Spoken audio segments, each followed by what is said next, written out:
இவன் பூக்களை பறிக்கவும் கைகள் நடுங்குகிறேன்.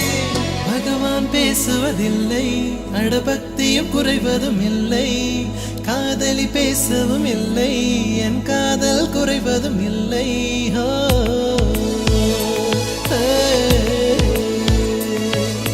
மெல்லினமே மெல்லினமே நெஞ்சில் மெல்லிய காதல் பூக்கும், என் காதல் ஒன்றே மிக உயர்ந்ததடி, அதை வானம் அண்ணாந்து பார்க்கும். நான் தூர தெரியும் வானம், நீ துப்பட்டாவில் இழுத்தாய் என் 25 வயதை ஒரு நொடிக்குள் எப்படி அழைத்தாய்.